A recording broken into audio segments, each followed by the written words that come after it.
Alrighty then, let's go ahead and wait for this to actually start running, and here we go. You guys didn't see this last time with the per orange logo.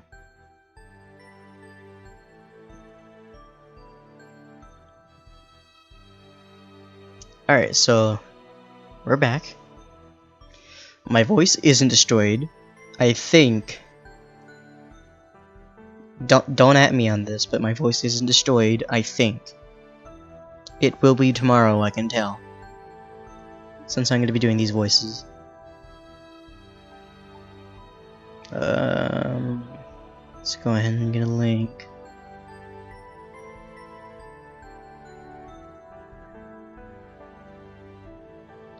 Yeah, let's go ahead. And I forgot to already.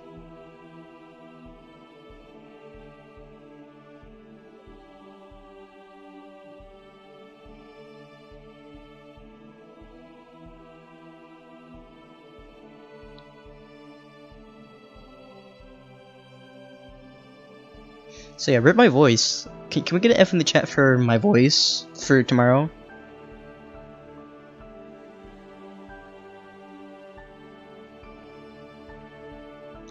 Now, I won't be able to answer the chat because I'm a dum-dum and I haven't charged my phone. Because I was out all day. And I've been using it while I was waiting for stuff to happen. So it's at like 34%, so I won't be answering chat that much. So let's go ahead and start this. So yeah, let's load at this point. Alright.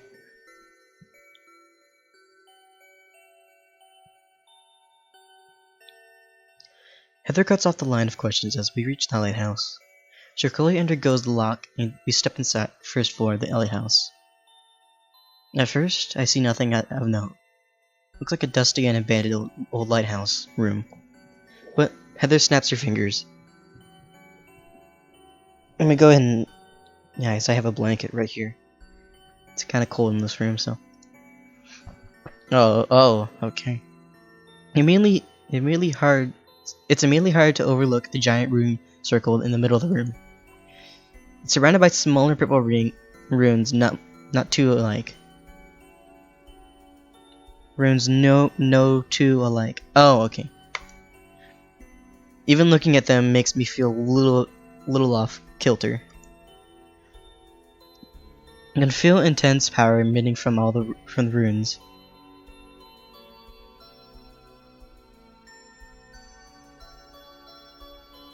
I can still see the chat, it's just I won't be looking at it too often. What are these for? They're protecting words. Protecting... what from?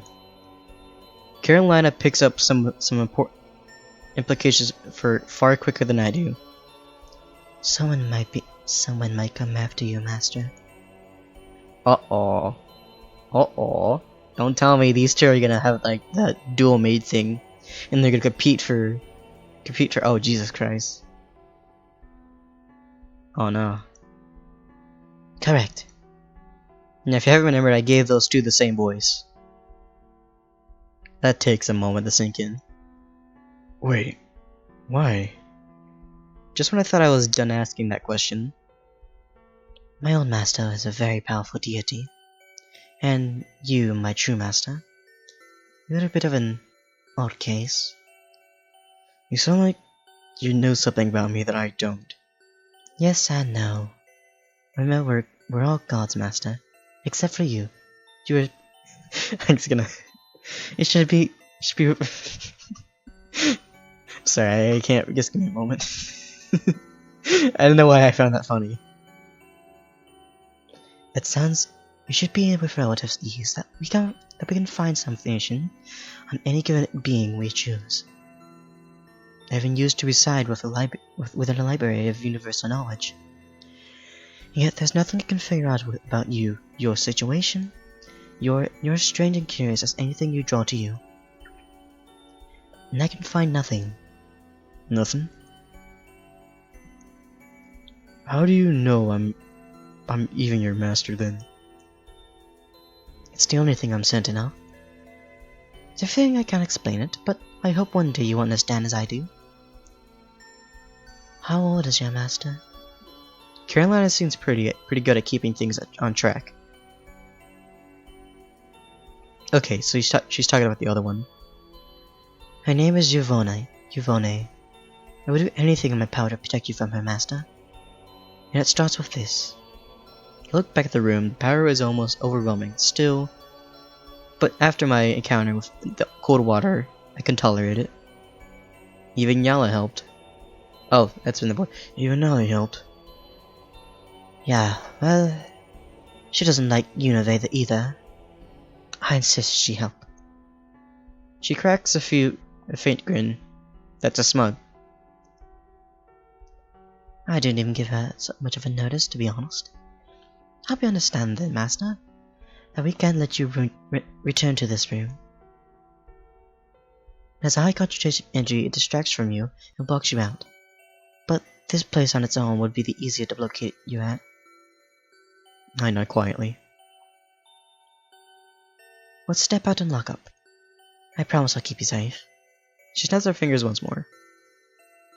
The runes fade from view. I can still feel them though. The three of us make our way out the building.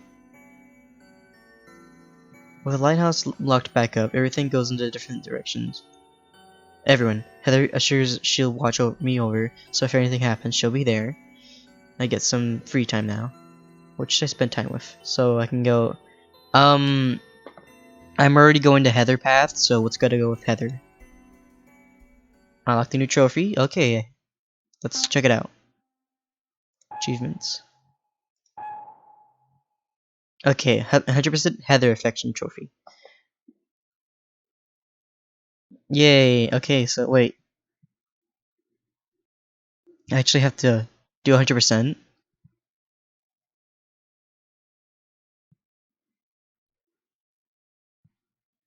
Where's Dadridge? Yeah, where's Dadridge?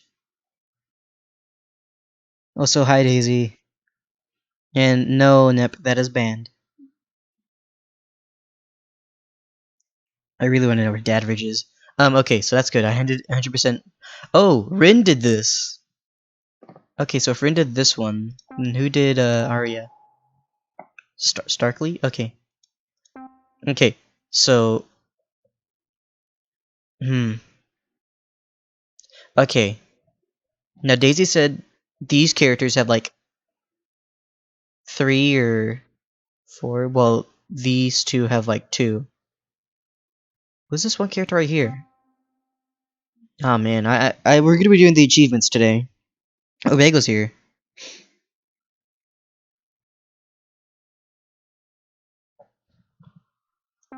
Alright. Before Heather goes too far, I decided to accompany her. I have some questions for her now that we're at the lighthouse. She slows down to let me catch up with her. You have questions still, I'm sure. A few. Then let's walk. There's lots where property cover. We begin to make our way up the hill, toward the grassy plains behind the lighthouse. Master, what do you wish to inquire about? I guess I wouldn't mind some information about your old master. Yvonne, you said her name was? Correct. She looks a little troubled. It seems bad memories, but it holds some bad memories, but you deserve to know what we're up against. Yvonne still lives in her own dimension with the Universal Library.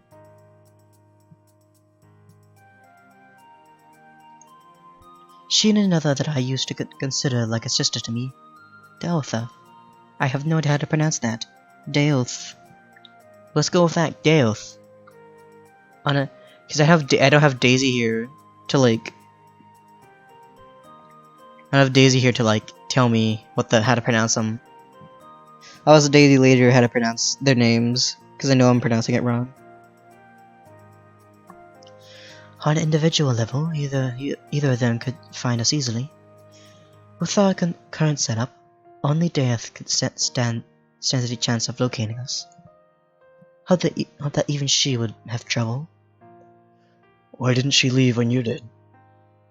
I tried to convince her, but it just didn't pan out. She was pretty much adopted. She holds a lot of loyalty towards Yovan, even if she's just awful.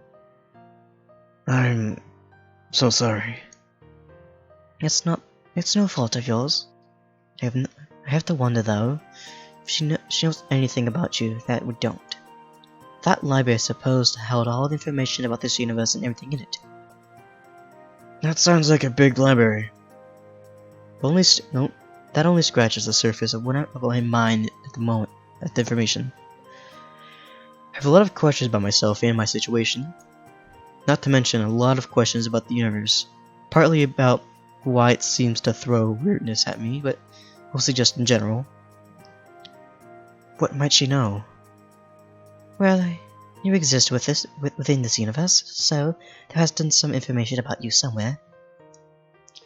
I would hope so. What would I even mean if I weren't? What would it even mean if I weren't? I guess it would mean you can from a different universe, but that's something we would suspend upon meeting you. Oh, seen. You're definitely of this universe, so you have to be in there somewhere. I got slowly though. The idea is still a little unnerving. Do you think it might have something to do with my library at home, Heather? Used to change books every day, sometimes multiple times a day. Heather considers that for a moment. I suppose it's possible, but it's also possible that Nyala's presence there would cause an otherwise normal library to become chaotic. I guess, but it hasn't been doing that for as long as I can remember. Time passes a little differently for humans than us. However old you are, you're still practically a baby in our eyes, even if that Nyala was missing for a short time, but that could have been up to 30 years for you. I don't know where she was in that time, or how she ended up in the library of Ithior, though, so I can't offer any certain answer on her whereabouts. I frowned slightly. 30 years. Wonder how old that house I live in is. Wonder how she even ended up in that book in the first place. I've been wondering that myself. That definitely seems something Unive might do. I just don't know what would have happened if you needed to ask Nyala. Though knowing Nyala, it'd probably be a ridiculous story. She was probably trying to do something that she wasn't supposed to. If I hate Nyala, I can only begin to imagine what Unive would think of her. She does seem to consider that with a grimace. That said, she shouldn't have put anything out of her sight, so maybe it's a different situation. Nyala does have a lot of enemies, that's a few gods that I could have been. She seems to have lots and falls silent once more. So to change the topic. Are you gonna be okay with all this? There was a burp in that, sorry. Well, that seems to be happening at once. I'm handling it best as I can, however. She briefly stops in her tracks and turns to look at me. Aww. I am a god master, but sometimes there are only so much I can do. I hope I'm not crossing the line by speaking out of turn like this, but when we were at the cavern, I was very worried about you. Though I was going to lose you. I thought I was going to lose you. Something gave me to pause as well. After a moment, crack a half-hearted smile. Right. What happens in one day? Don't add things to the list, I got it. Aww. It's sweet. Master, that's... Well, I suppose it's not inconsiderate, but after it's far and brother. than I intended to come across. I sincerely apologize. No, it's okay, Heather.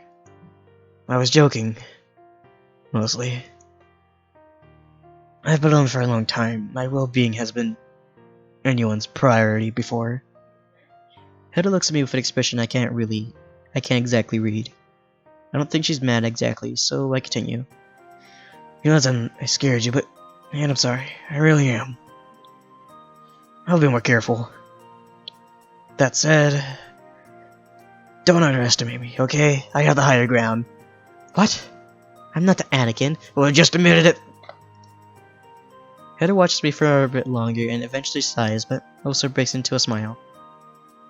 You really are something else, aren't you, Master? Well, alright. I'll not see you as helpless.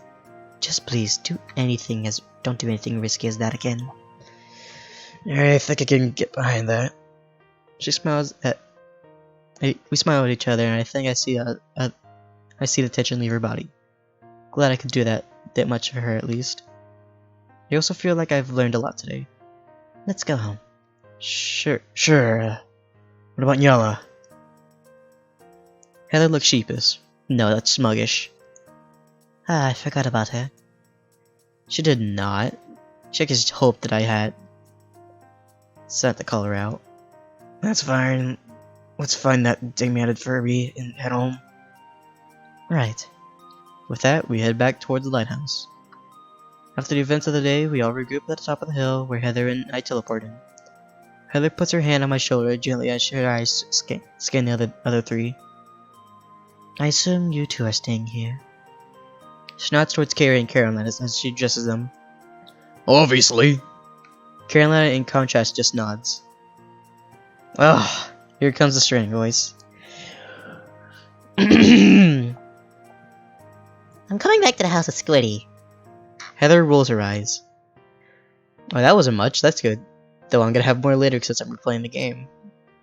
Both of you, I could keep your eyes out for any of your subordinates. Yeah, keep an eye out for that old hag. I doubt she'll come at me, but I guess it won't hurt to watch out for intruders or strangers. I will monitor the lighthouse. Thank you both. It's time to go back to the house. It was great to meet you both. Well, only kind for you. I'm motioning vaguely at Carrie. Yeah, ditto. You best. May you arrive home safely. Thanks, Carolina. With the player's traces covered, Heather once more takes my arm. Barely 2-3 days that such has happened. Even now I am positive at least the changes is in my future. Even more than usual, I mean. There's no doubt that I'd revolve around one of these strange lovecrafting gods I've met. So my mind quality wonders where all this will lead. Heather and Yala and I blink out of that lighthouse. Okay, this is the D one, and then she's talking to. I always get this on. Because I know they're female, but like, I'm gonna give them male voices because I need to do a male voice. I guess they're doing butlers. My lord. Okay, this one's obviously female. I hope you have good news this time. I assume that's a no. Useless. Don't just fall quiet. Tell me what happened. Yes, well, it's Hoster. That traitor? Is that what Heather's real name is? Hoster? Is that Heather's real name?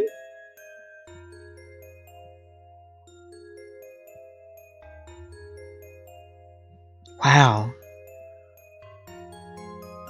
A traitor? What could she have found at first? It's not like her. It's not just like her either.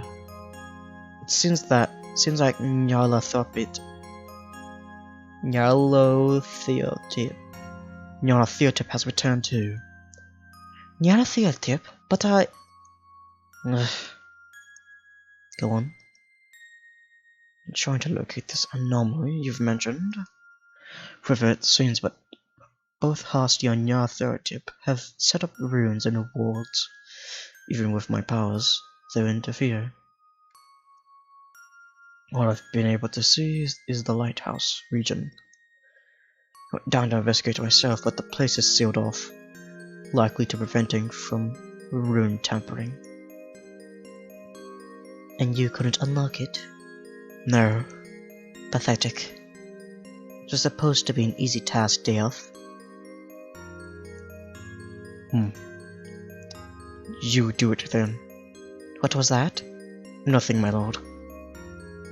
Just an apology. You'd better be sorry. But set her then aside. I'll order my eyes down in the lighthouse region to watch out for Harstiv, Neapolitan, and that thing. She talking about Carolina? She's either talking about Carolina or Carrie.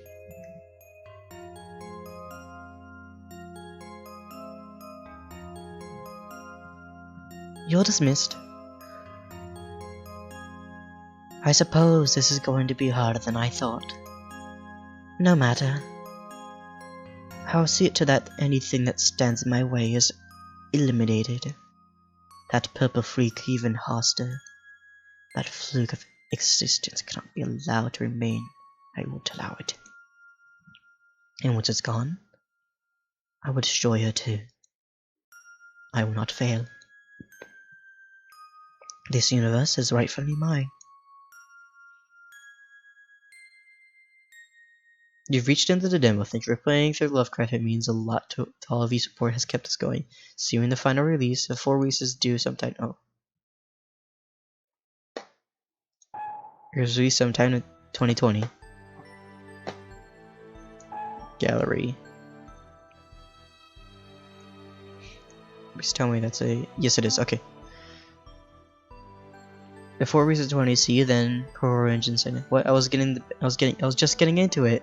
That's the funny thing as well, because I'm pretty sure... Because in the stream that Daisy streamed, some people were like, "What? We were just getting into it." I'm pretty sure Rin actually did say, "What? I was just getting into it," or that was One-Chi. No, yeah, it was Ichi who said, "No, I was just getting into it." I know someone said it, but yeah. All right, so we went down the full Heather path. Oh,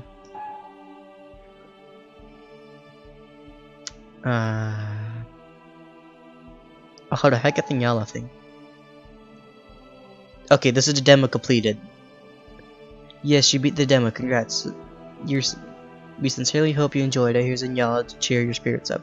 There might be more if you can manage to show your affection to your favorite character. Follow Lovecraft, the VN on Twitter to follow updates on the Lovecraft project. Actually, fun fact, there's gonna be an update later today. So here's Carrie, here's Carolina. That's if you choose to go with Carrie. That's if you choose to go with Carolina. That's the full Nyala path. So we're gonna go full Nyala.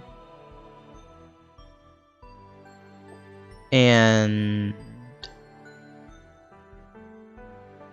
then we're gonna save. We're gonna do 2 saves, and then we're gonna do I hate her, so I'm gonna do her last. So yeah, we're gonna go Carolina. So here's the order: first it goes Nyala, Carolina, then Carrie. I am gonna start over, but my question is, I'm gonna do voice. I'm gonna get read it. This is a beta. Ugh.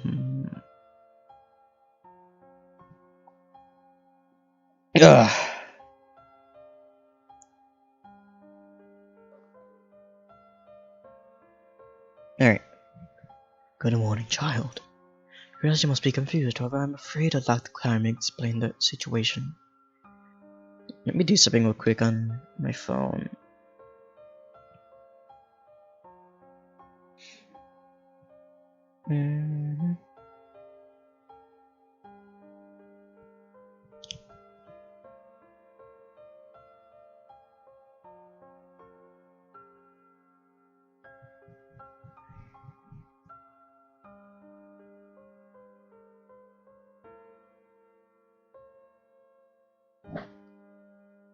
I just realized Daisy promoted me. Right, howdy, welcome to the stream. We're replaying Lovecraft because I just beat the Heather out, so...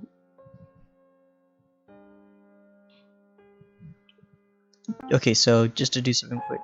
No. Achievements. So we just did the Heather path, which is this here. This is... Okay, so both of these are Nyala. Oh no, I don't like this one. I was told by Aslan. Aslan isn't here. I was told by Aslan that Nyala path is the hardest class.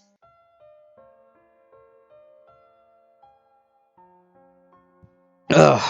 I'm gonna need someone to join me for this one because I don't want to strain my voice too much. The cook has asked, like, Rin again.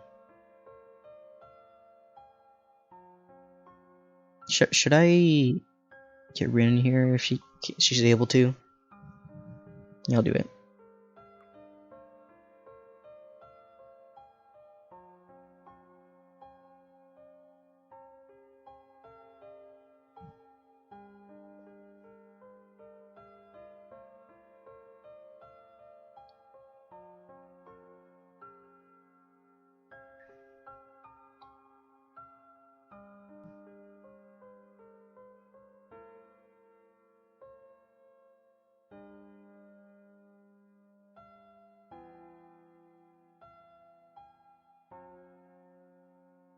Alright, so...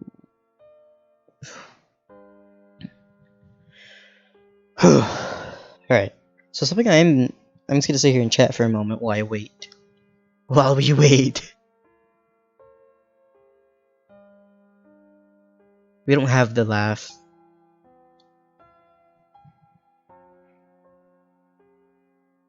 I go check how many people are watching just real quick.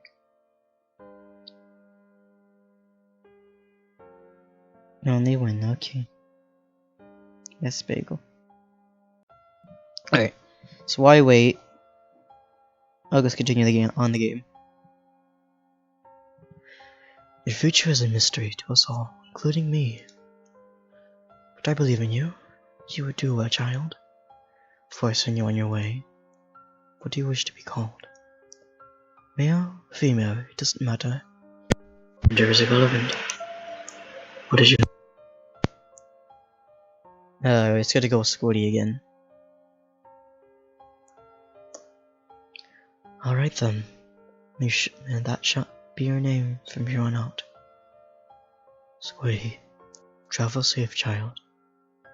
Because now that we're replaying this might be our Arena, or whatever. That's what I think her name is.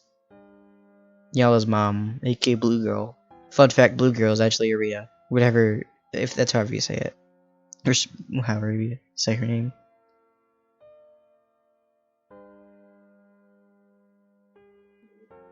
Let me check something real quick.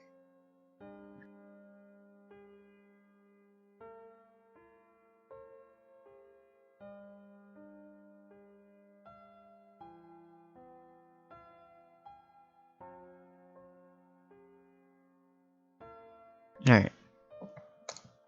Oh. Yes. Okay. Squiddy, travel safe, child. We meet again when the time is right. Okay, so if I'm back, I can actually just press enter instead of just pressing the clicking stuff. So I only need the clicking for when I choose stuff.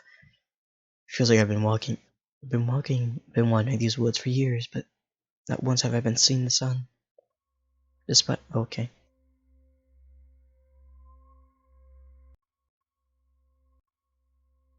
Despite forests being placed in flora and fauna, Duran Mammy is devoid of both light and life. The only movement comes from the shadows. There's no wind in these woods. The darkest pulses like a heart. I'm not afraid though. Instead, I feel nothing. I'm not sure. I know I must keep walking forward. My mindless persistence ultimately pays off. It's clearing. The moon is finally visible. The light a pale, almost pastel blue. The eternal light shines down on 3 altars, each the room with different colors. To my right, the etching run red with fresh blood. The altar too is stained with it. To my left, the altar is covered in moss. Looks like it rose from the ocean and was subsequently forgotten. In front of me, the rune glows yellow with gold light looped around the altar like chains. Beneath my feet, the shadows once more stretch out. The altars call to me. Which altar should I choose? Okay. So here's what we're gonna do. We're gonna make 3 saves.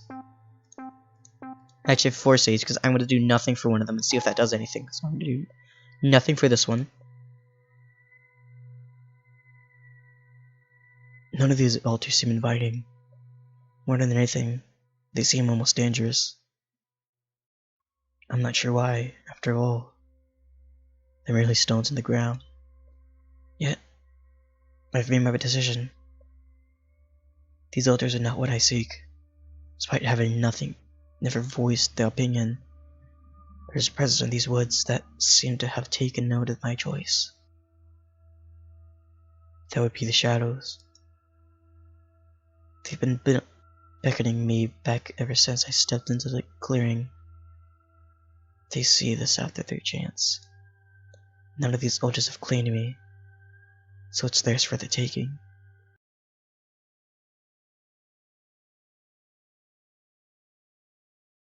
The most I see before shadowy turn to grab my ankle and wrist. It's a vague glimpse of darkness in the very corners of my vision. This is very hard to do for a voice. Okay, so it looks like I just did do the Nyala path. I scream in terror as it dragged me back towards the woods. It's too late. I know it's too late. I feel the shadows begin to pull me into itself. Then I feel it begin to take me apart. The process is slow. Mediocre-less like person taking apart a piece of a technology that they've never seen before. It's agonizing. I find myself begging, pleading for it to stop. And then for conscience to leave me. I'm not sure when I snap, but when I do, it happens with instant insanity. Oh, the trees have faces. I just noticed that. That's kind of creepy. I laugh, and the noise echoes through the trees, long after I've been reduced to nothing.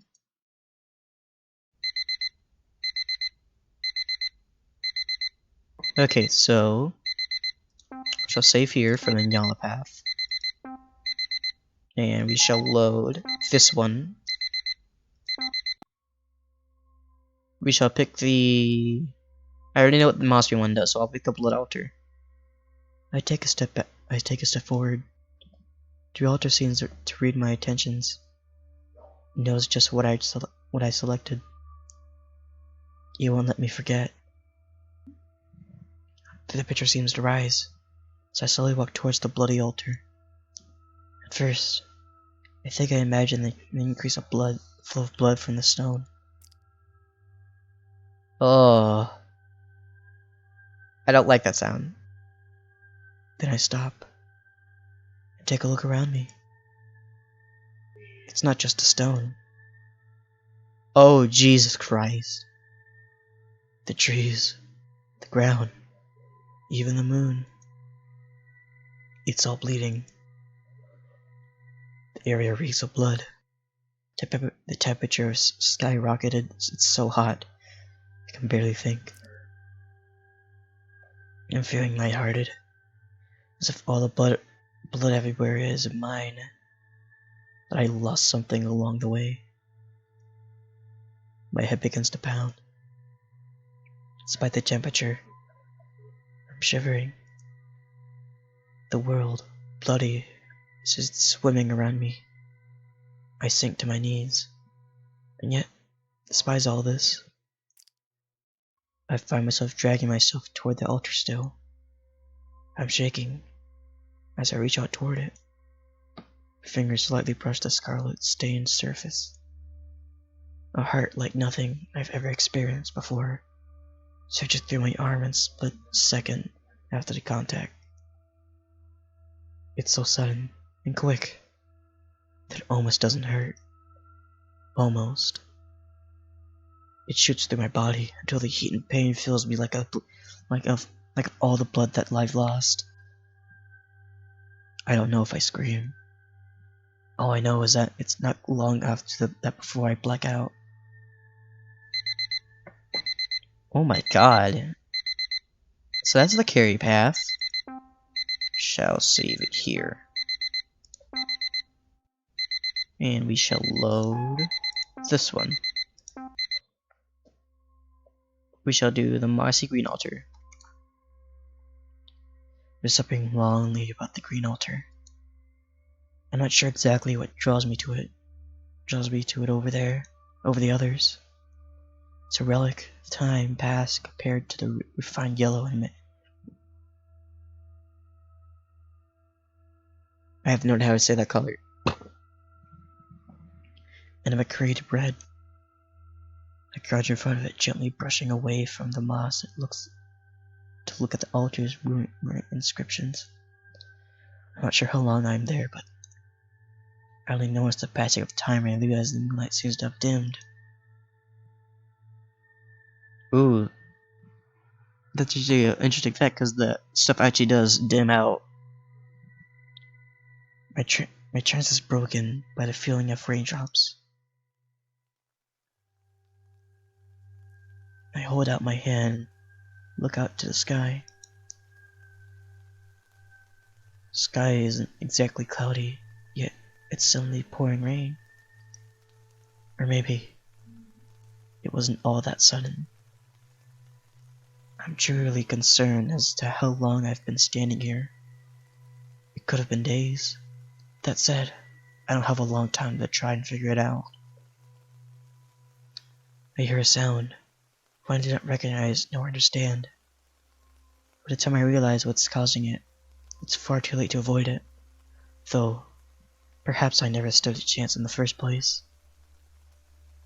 I see the massive flood of rainwater for only a second before it crashes down over me.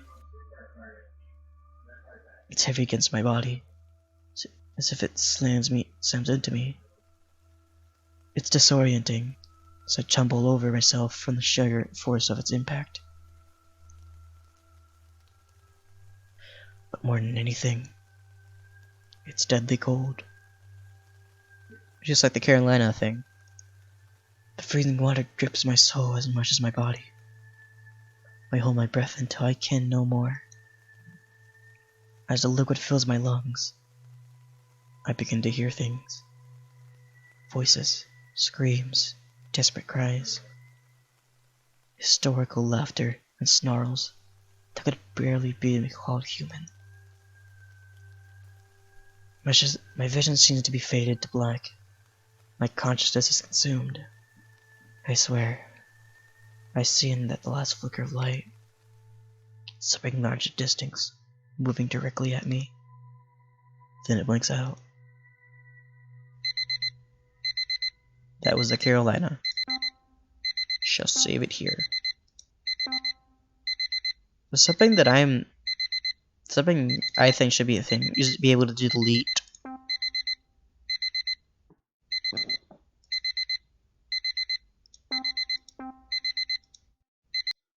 Here, and I just want to make sure because okay. Ugh, I hate that sound. Okay. No one's here anymore. That's fine. My eyes open sharply as the buzzing of my alarm clock pulls me from my strange dream. It's not the first time I've had that dream, but it has been a few months. For I know, if I knew one thing for sure, though, my alarm clock could drive me insane for easier than my mind-breaking hell beast possibly could. So that sound should be illegal. It works though, so I guess I shouldn't complain too much. I push myself out of the bed and stretch slightly, before slamming my hand on the off button of the clock. Every time I see this witch, I'm gonna be seeing it at least 2 more times. I stayed up way too late last night, so it takes some will not to grab and hurl out the window. I begin to make my way down the hall toward the kitchen. Suppose if I wanted, I could just go back to sleep. I don't have anything. I don't have anywhere to be. I don't work at the moment, and I don't attend school.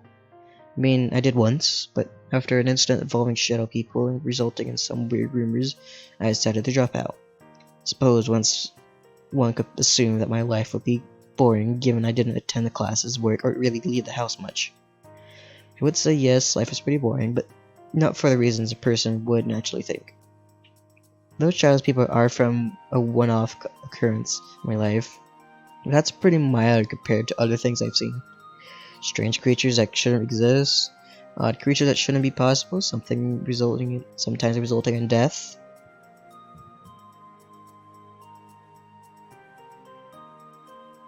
Unusual visions of unnatural sounds.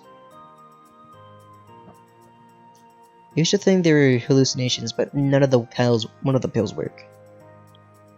So instead, it's just kind of accept it. Can't remember how long ago that was, since I don't celebrate my birthday and I easily lose track of time, but honestly I've grown a bit bored by it.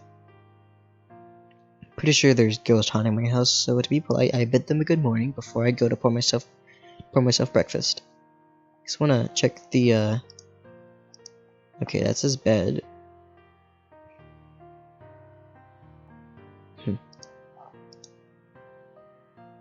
Okay, we're doing that. My response comes in the form of a chair tipping over.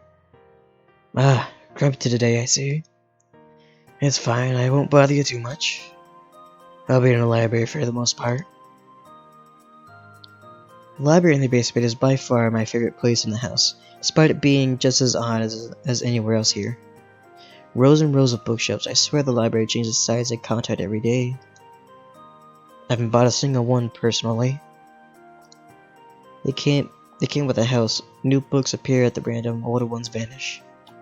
I'd ask why, but I gave up on answering long ago. Besides, I like reading the context of the books. Sometimes they teach me things, but usually they're as eclectic in general by any library.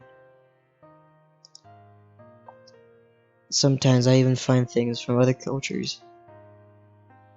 Books, encyclopedias, audiobooks, comics, manga, manahwa. I even found a DVD down there once. That said, the DVD was a copy of The Ring. I didn't chance waiting to. I felt like a trap. It was gone the next day. There's one shelf that never really changes, though. The complete work of H.P. Lovecraft is there, and Emily LOA is checked every time I'm there. Nothing's out of place. I read every book on that shelf. It's weird. I wonder why such an unpleasant racist man wrote such about existential horror. But I relate to the wilderness some of the characters have experienced. I'd argue that perhaps I'm still sane, but truthfully I'm not entirely sure. After all, I did just say good morning to the poltergeist in my kitchen. Some could plausibly argue at my sanity in court. At any rate, I eat my breakfast without incident. I don't bother picking up the chair that tipped. Ghosty will pick it up later when they're feeling better. I put my dishes in the sink when I'm done. Shadow cast over the sink and the bowl disappears. It's probably in the dishwasher. Shadow person probably. The one in the house is kind of a neat freak, but from what I've gathered. We take turns cleaning the dishes. It's my turn today, but I guess they didn't feel like waiting. Thank you. I'll make it up to you. I hear no response, but I rarely do. I begin to head to the basement. As I'm leaving the kitchen, I hear the dishwasher turn on.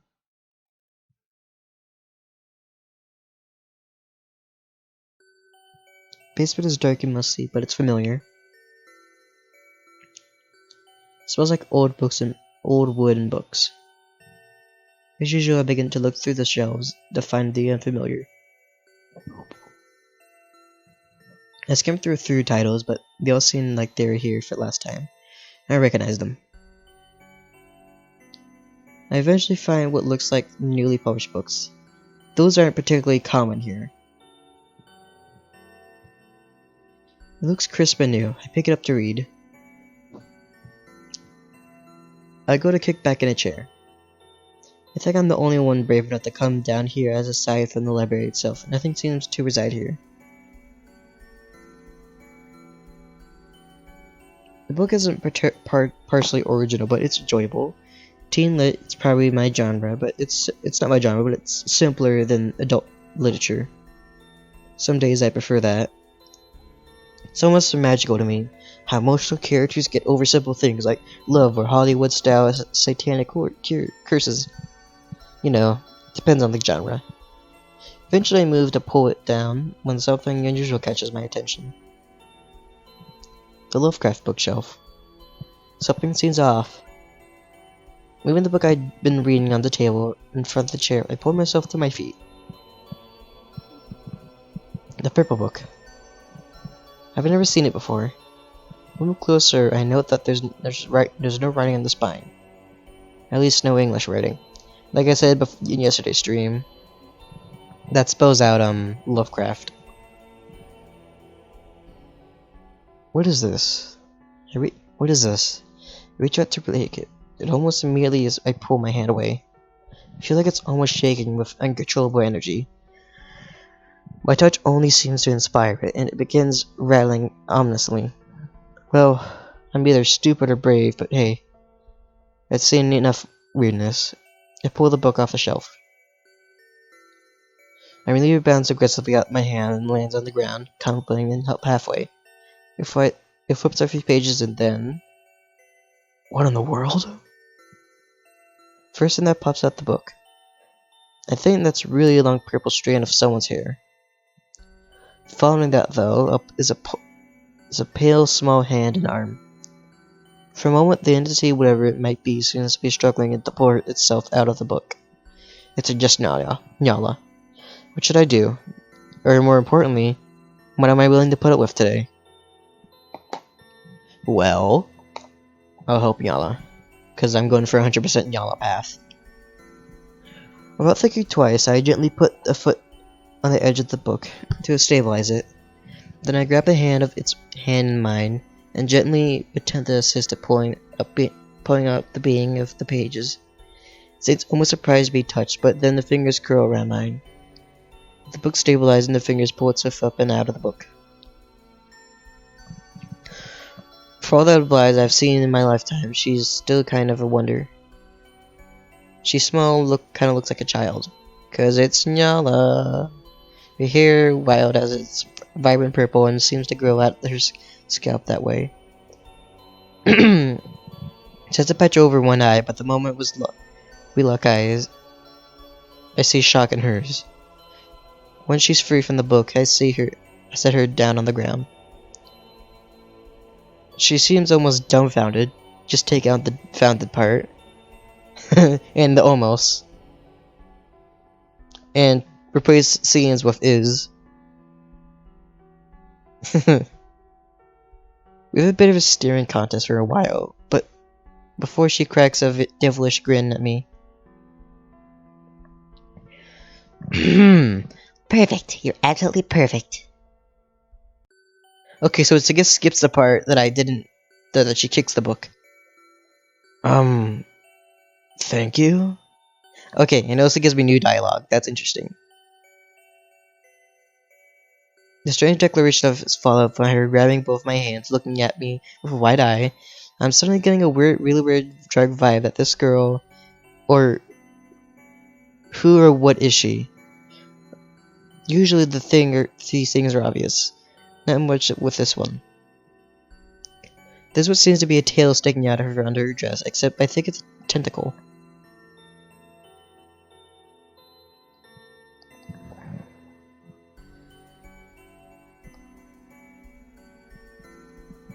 Checking in on the text again.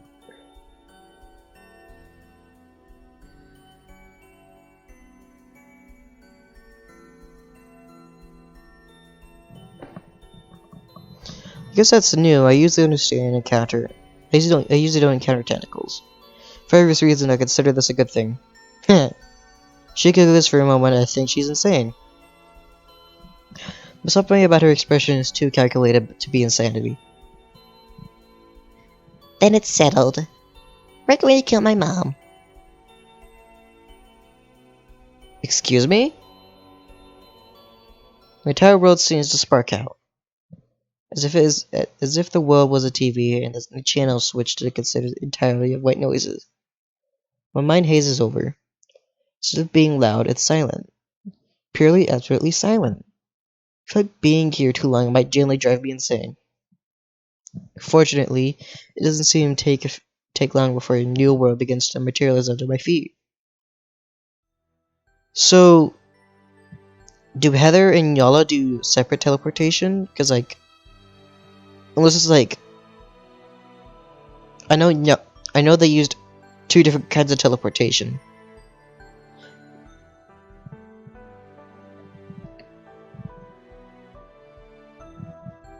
I guess one of the thing about it though, because like, so, okay, even if it was the static stuff, it kind of is confusing because they. I'll probably ask Daisy about it later. I said I'm gonna ask Daisy a lot of stuff, but I'm probably not gonna remember some of the stuff. I already forgotten one thing that I was gonna ask Daisy. I'll watch the stream later. The first that stands out gets to me is this real feeling of a standing of what appears to be clouds. It feels like I'm floating, but somehow still feel a sense of gravity keeping me rooted. Okay, here's what I need to do. I'm just gonna skip this until we actually get to the new text. Say hi to Mr. Prickles, by the way. No more questions. Okay, so we've met Heather. Okay, okay. So now, let's save to here. And if we ever want to do anything more in the save, that's right there. I would, okay, that's what I was gonna say. I wanted to say I gotta ask Daisy in Dadridge if they're gonna be adding like a delete button for saves.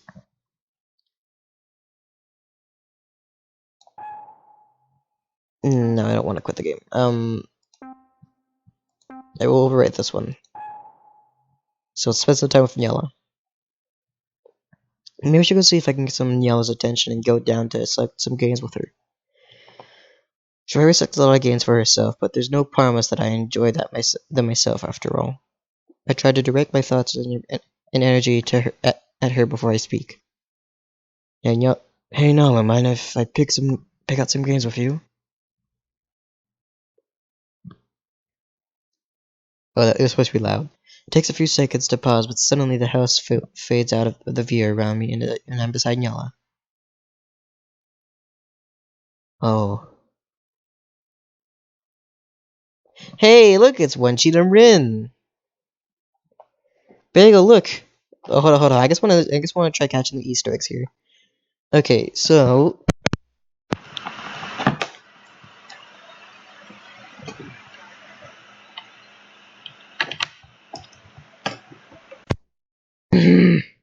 says as he unplugs his mic. Okay, so let's try catching these Easter eggs here. Okay, so we got Wenchi and Rin. We got Daisy right here. And we got, I think that's Sparky. And we got Wenchi right here. We got some headsets right here. Actually, I think these could be something. I think I've seen that character before. I can't see what these are, but I definitely can't know what these things are.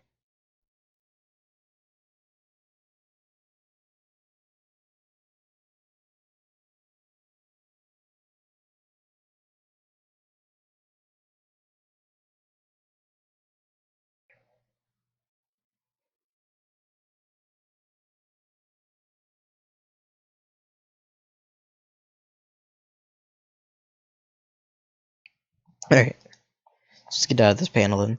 Merely apparently that no one else is in the story can see either of us.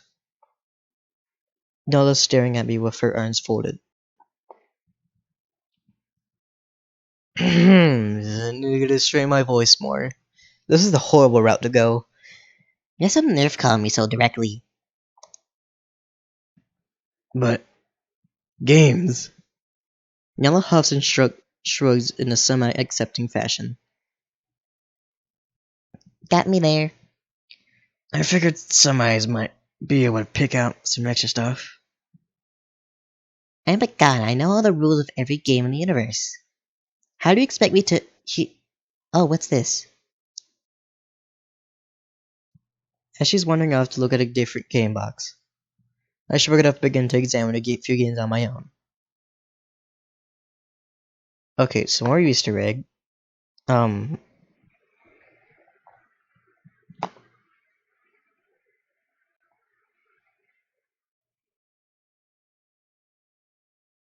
Mom's Dream. Then Pong's Chan. I don't know how to say that word, but okay. So this is a big one, I know that one. I feel like I've seen that character before. I can't really say I've seen that one. I feel like I've seen that one before, but I don't know if I really have. We've passed through various aisles of games, and I saw you tail uneasily distracted Nyala the entire time.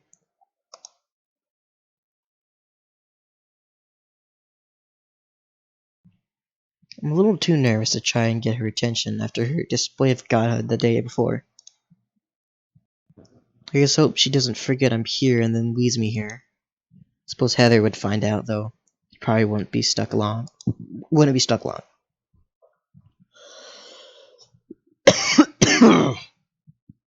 Eventually I approach her, though, if only to ask her a game-related question. Hey, Nyala, if I may ask, what's your favorite type of game? Hmm? Oh, She grins wickedly. mind games. And no brainer, really. I could have really guessed that. Yeah, I just didn't think that's connected as a genre. That said, there are some card games that involve mentally trickery and physical sacking at your opponents. She hasn't grabbed those though. So as I begin to head for the card game section, however, Signala grabbed my sleeve. What about you? Huh? Don't me ask twice, you wasp. You wasp. Wasp. Yes, wasp. Oh, I heard you. I was surprised you asked. Answer the question. She suddenly looks deathly serious. I should have answered. I should answer. Okay, I've been told that I should probably save here, so here's what I'm gonna do.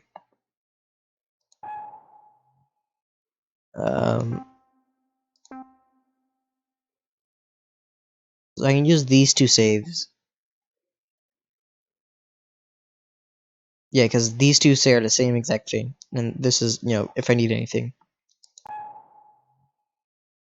I like video games more. That's so. She seems mentally procured for a few moments before she wanders off. I watch her for a moment before shaking my head and going to look for some games that might keep Nyala entertained. Almost humorously, we both regroup without actually holding anything. Nyala has made copies in the house, no doubt.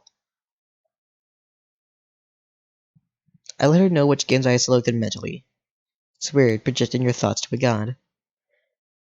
I chose not to think too in depth about the worldly implications. So, home? She taps her fingers, the world once more sparks around us.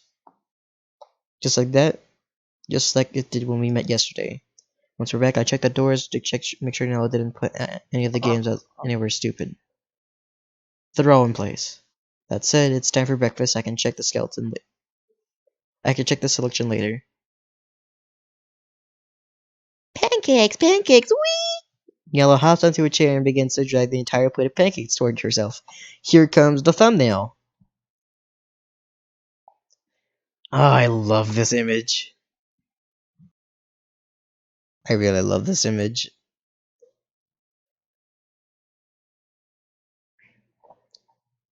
You know, last time I thought there was sound. Heather pulls out her scythe and in under a second it's against Nyana's throat. She gives an uneasy laugh, pushes the plate back, and takes two for herself. Ah, it was a joke. Yeah, obviously. Please don't hurt me. Please. Oh, she didn't say you made all these pancakes for me. Only once I'm seated, I've got myself some pancakes. She does too. She touched the scythe away. Heather takes a seat beside me, further away from Nyala. With that, we begin to eat. It's relieved in a way I haven't eaten anything since breakfast the day before. It's still also normal. More normal than I'm used to. No spirits go so to people read on vampire breaking in. I've already read through this stuff. Okay. Did you and Yana find games that you like? We found a lot of games. You can't play any of them. Yana smirks is playful again, though in more mean-spirited a way. Ignore Heather. If you want to play games with you, I'll let you know. I go back to eating. These pancakes are amazing, Heather. Thank you. They're alright, I guess. Heather's lips twitch silently, moving in amusement. I'm sure that's the closest Yana has ever gone to a compliment for Heather. Once I'm done, I place down my fork. So, about my reasons for being here. That immediately grabs both of their attentions. Yana speaks first. Right. We're gonna take out my mom. Yeah, how do we even do that? Go about that exactly? Okay, yeah, lighthouse, yada yada yada. I've already read this stuff before.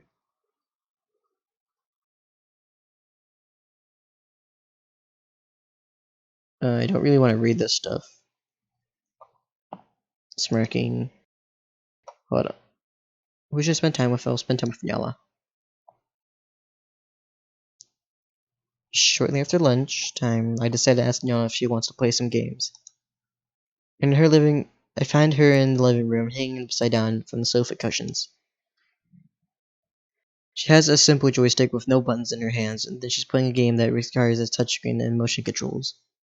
I have a million questions, and I decide not to ask none of them. Hey, Nyala, games?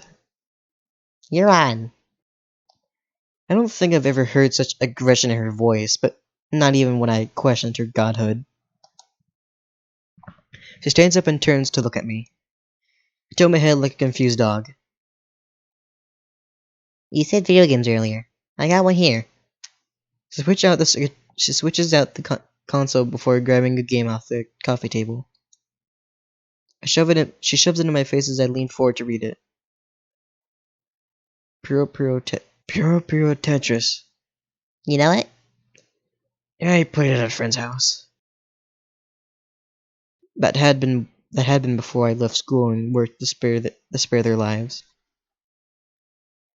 It wasn't any good, but I did enjoy it. Don't shit about Tetris. Yay! Do try to play it, would ya? She pushes the game into my hand. I know she would set it up herself, but given I've dug at the task, I decide to do it instead of argue. We play multiple rounds. Yana doesn't seem to like how organized it is, but she's pretty good at Puro. I find myself better at Tetris. We both win and lose a couple of rounds, partially altering. When I win a few rounds in a row, Yana tackles me and we end up wrestling on the ground for a few minutes before we move on to the next activity. Once the first game is done, Yana puts everything we used away and hands me a video game box. The label is Super Brash Mothers, and Yana apparently is apparently a character in the game.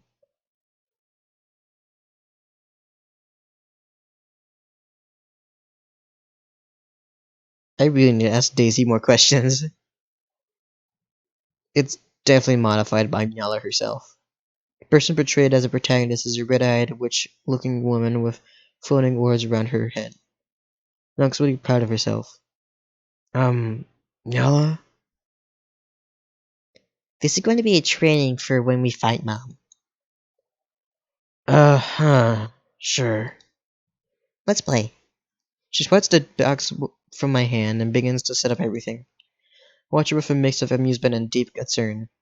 When the game is set up, she pops a controller into my hands and flops it down in front of the TV. I sit beside her and the screen boots up. Pretty impressive how familiar yet comparatively different the screen looks.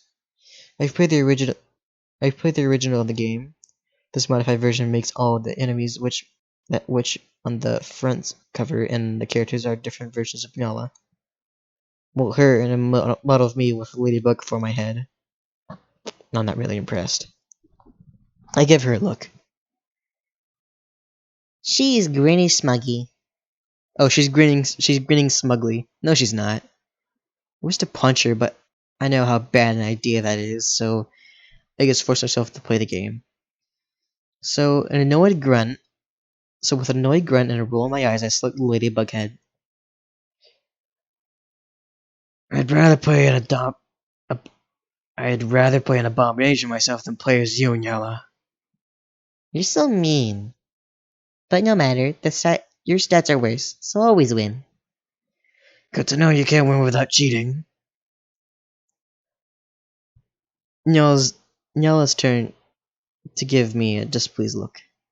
It feels pretty good, actually. She puts the stats on screen and adjusts them so they're balanced. She could be lying, but still, it's pretty easy to provoke her. She probably feels the same way about me. As the game begins, Nyala and I team up against 4 witch women. They're immensely difficult to fight against right off the bat. Good to know if Nyala was a game dev, all of her games would be unbalanced and broken. Still, it does seem to provide an accurate representation of what fighting this elder goddess would actually be like. We only get as far as beating one of the 4 witches before losing, even that takes dozens of so tries. After that, though, Nyala seems to be more tense on finding me instead of this brash mother figure. I accept the challenge. The matches take some time, but we're both trained in the game by this point, and Nyala does generally seem to have balanced stats out. Now, as jaw drops at the end of the match, both of our characters fly off the screen. However, it appears that my character with milliseconds went off screen second. I am deemed the victor. Uh-oh.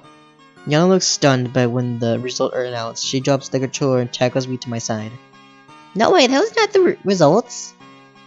Yeah, we tied. I declare this while trying to get out from under her, familiar with this escape techniques because the number of times I've dealt with kidnapping attempts. I managed to scramble to my feet. That's ridiculous. We both know I'm better than you. Games are pretty good. Games are pretty good at equalizer, don't you think? I turned to flee down the hallway, only to feel a weight on my back. I almost fall over laughing when I realize it's Nyala's attempt to attack me to the ground. Now she's clinging to me like a partially heavy backpack full of angry, struggling cats. She's trying to take me down, so she's just not heavy enough to do so without using her status as an elder god to her advantage. Stop laughing, I will destroy you. I'm also laughing partially to tears at her declaration. I never heard someone so angry and yet sound like a squirrel falling out of a tree. It's hard. Once I regather my breath, I managed to give my opinion. I'll admit, that result was kinda BS. Let's rematch.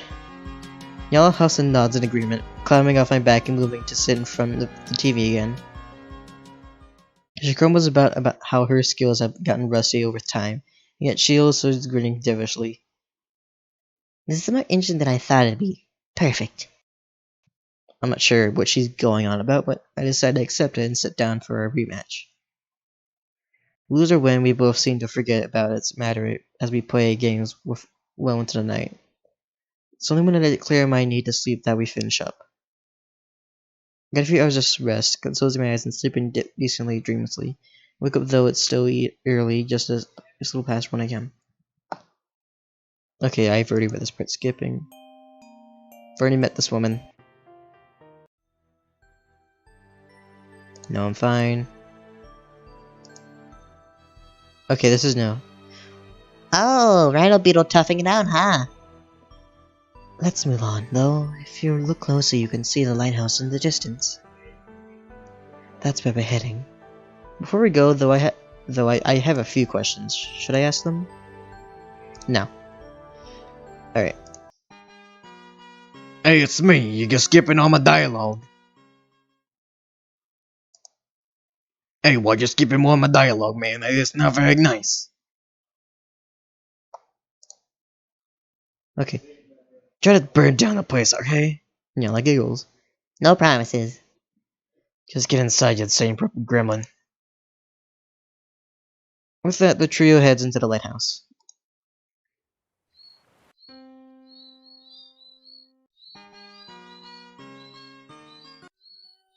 Yeah, I've read this part before. Oh. I was surprised I didn't even have to ask her. For better or worse, she likes you. For better or worse, she likes you. I hope you understand that, Master. That we can let you return to this room. There's a high concentration of energy. It distracts from you. Him blocks you out. But this place is a zone. It will easily locate you. We shall go full Heather. Nyala. Set a track down. Yeah. It's a quick trip down the beach. Seems like Carrie and her have parted ways since our trip to the lighthouse. Good, I don't feel like talking to Carrie. Better one crazy than two. Aw. Nyala's staring in the direction where Carolina's chamber had been. Never seen her look troubled before, at least not quite like this. But again, it has only been 2 days. Still. Nyala, you alright? Oh, it sounded less responded and more like an acknowledgement of my presence. I'm gonna stand beside her. What's bugging you? Neil starts to respond, but I cut her off. Other than me, I'm aware of your stats. Your stats in mine. She pauses, then cracks a slight grin. Heh, not bad. Why couldn't I detect her? Your gaze does black out over the ocean. I follow it. What? You mean Carolina? Seems like no one could. Yeah, but I'm better than them. I should have been blacked out my stupid minor things. I mean, she was asleep. Seems like she's been forgotten for a long time. And another thing. Just roll with it, I guess. Carrie should have been here to beat me in the race. Huh? Huh? That still doesn't bother her. That's still bothering her. I practically forgot that all happened. I'm older and have more experience than anyone you've met here. I shouldn't be losing to them. I guess Nal's ego is more frail than I would have expected. Huh? Huh. Everyone has their strengths and weaknesses. I don't have weaknesses. Well, I won't be able to explain it to her with that language. Let's try something else. I didn't say you had weaknesses, just that others might have strengths that are suited to different tasks from you. I'm sure you could beat them with practice too. To my surprise, Neil just smiles calmly, looking over the water still. Nah, sounds like too much effort. This is the calmest I've ever seen her. As long as you know I'm superior, I suppose it hardly matters if Carrie goes about boasting she's faster. I roll my eyes, but I smile in spirit of it. Yeah, you're best, I know. Don't you forget it, Caterpillar. I won't. That ended so well. That ended so well the first time. That vision, that hand with the eyes, with that hand with the eyes, it still haunts me. Let's think about something else. The words give me pause, though. Are you embarrassed about your supposed failure because I'm around Yala? I'm not sure why I think I'm going to get a straightforward answer to that one. I just don't want you getting any weird ideas that you're standing around here, Bug. Believe me, I won't. Yana scrutinizes me and my words for a moment, leaning in close as she consider things. Then, why did you go in the Carolina's chamber without calling one of us first? Huh? I'm just used to getting into trouble independently. People don't usually care whether I'm hurt or not. Do you care whether I'm hurt or not?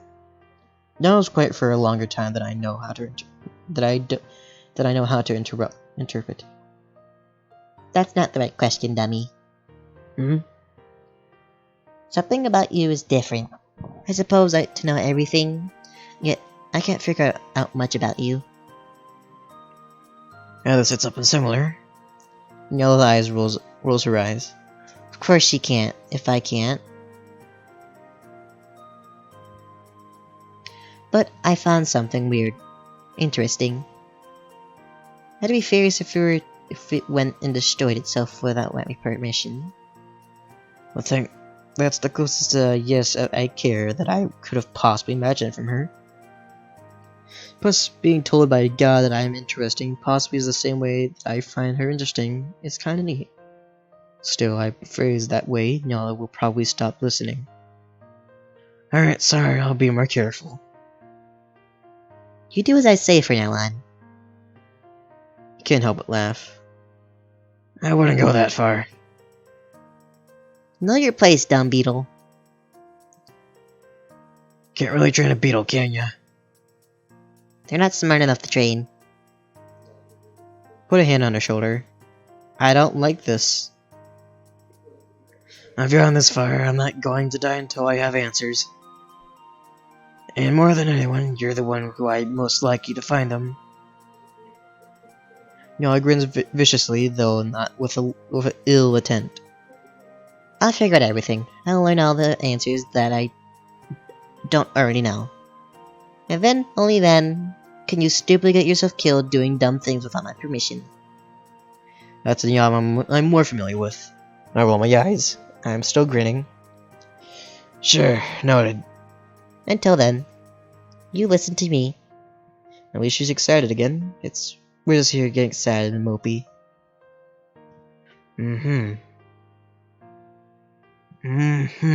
Okay, it's a little long. Good. I think she tries to pet my head. She struggles to reach my head with her short arm. I bite back a small snicker and decide to poke her cheek, reminding her that her initial run-in with Carolina. She gives a commercial snarling sound and decides to pounce on me, knocking us both into the sand.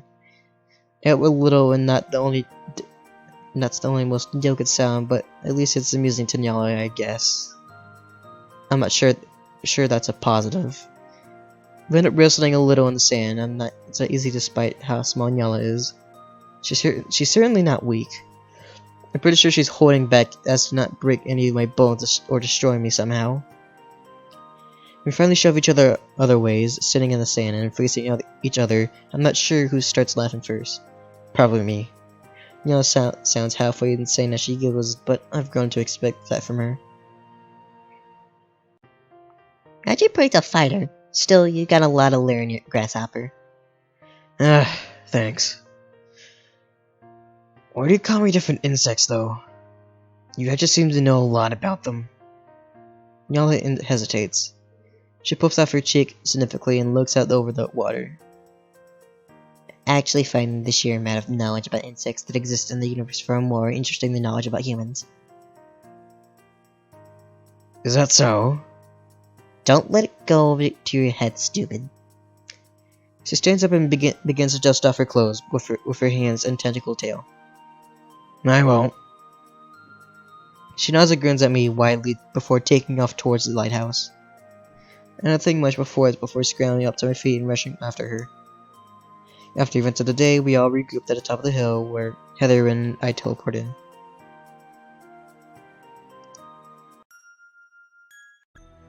in. Okay.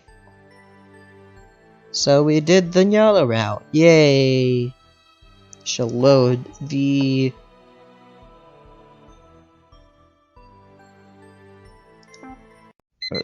Okay.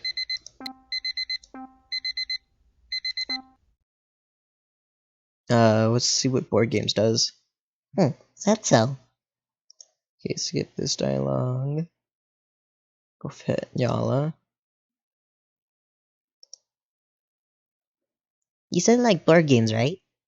About a second's delay, she whips out a board game. Oh, did I even get a trophy? I did. You got all the affection with Nyala in the demo. Congratulations. I just want to see the alternate. Box was able to known board game, but the pieces are different. It's called Namopoly. It's ridiculous, but it's very Nyala.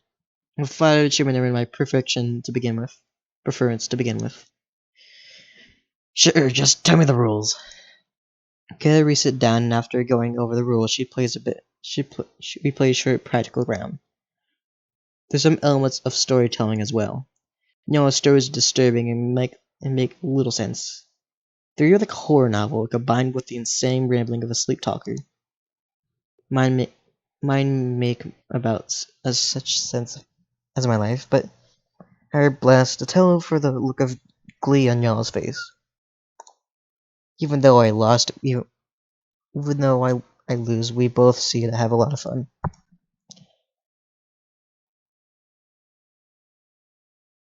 Okay, so it's the same thing as before.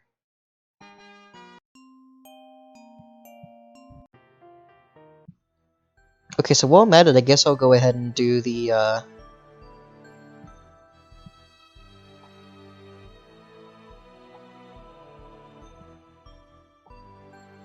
I guess I'll go ahead and go with the,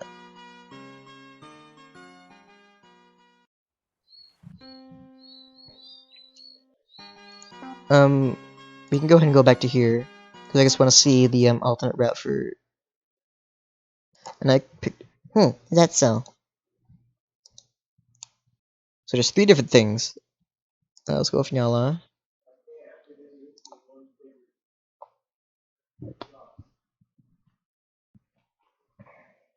You said earlier that card games were your thing. I grabbed one at the store. Let's try it. Oh, she actually grabbed it.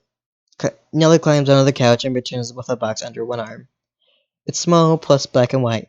Oh no! Don't tell me. Oh my god. She actually, oh my god, Daisy, you crazy woman. I'm sticking with this route. Oh my god. That is, oh my god. She actually did it. Cards Against the Universe? Know it? Yeah, it's pretty popular for being, dark, messy, and fun. Sounds like my kind of game. But you need more than 2 people to play. I got this. How's some of my familiars? A few purple eyebrows of creatures appear from the shadows of the room. One settles on my shoulder, the other settles on Yala's. I draw cards for all 4 of us. The game goes about as you expected. We laugh out, and Yala grants me the capabilities of filling in my own blank cards, so we're on even grounds. I ended up winning because Yala's family decided to give me the last point. I worry for its safety. Once the game starts, once the first game is done, Yala puts everything we used away. Okay. So we're done with that route. Let's go ahead and... Oh man, I forgot what I did for this one.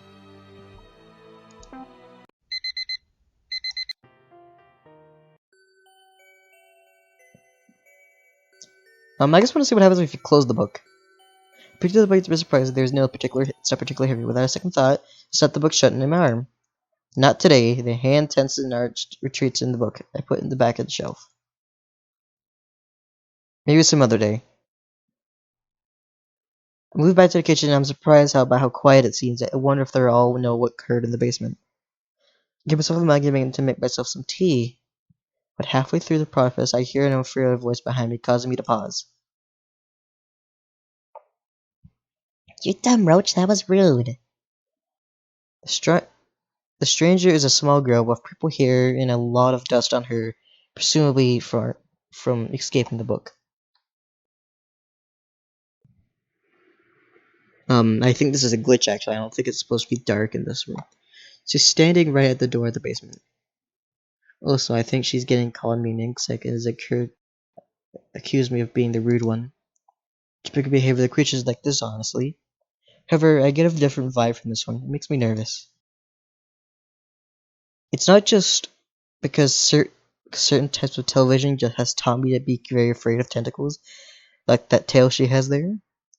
After a moment, though, the blast of ink has developed in a semi-concealed muttering. She then falls silent. You don't seem scared. Honestly, I'm rather used to the weirdness. Really? Then you're not. The girl trails off, then after a moment approaches me, begins to examine me like might be examined an unfamiliar can of soup.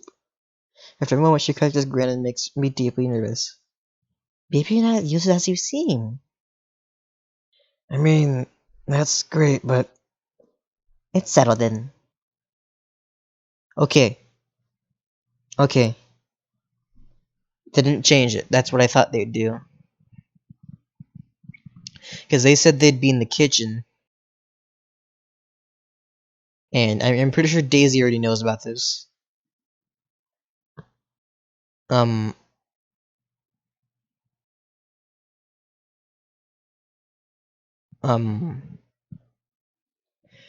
Okay, so yeah. That's another thing I need to tell Daisy. Okay, you're gonna help me come... Okay. You and I are going to kill my mom. Okay, so it is different text every time. Okay, yada. She introduced herself as Nyala. Has scary monster creature. There's Heather. Haha.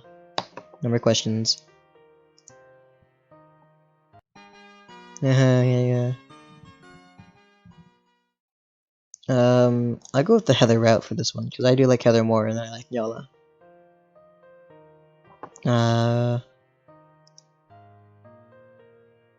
Oh man, I wanted to try something.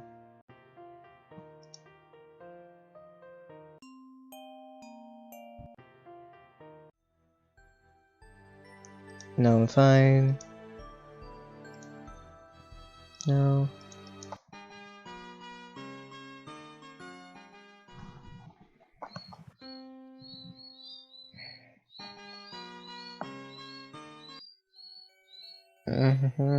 Let's go with the Carolina route.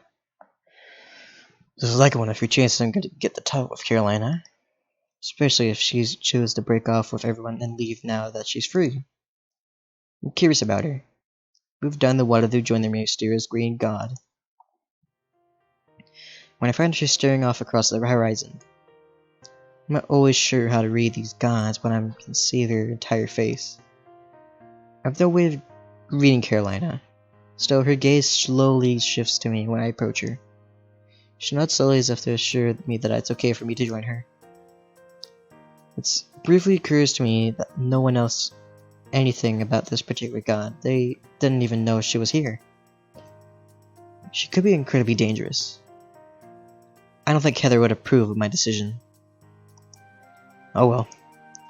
She did save me after I woke her up. I'll just have a bank on that. With her approval, I moved to the stand beside her.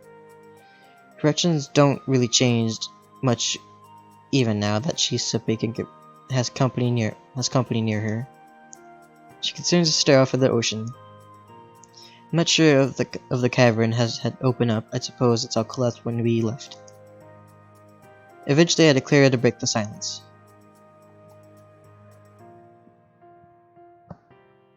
I suppose you wouldn't know how long you were down there. Caroline just shakes her head. I guess it doesn't really matter. How you feeling? I am uncertain.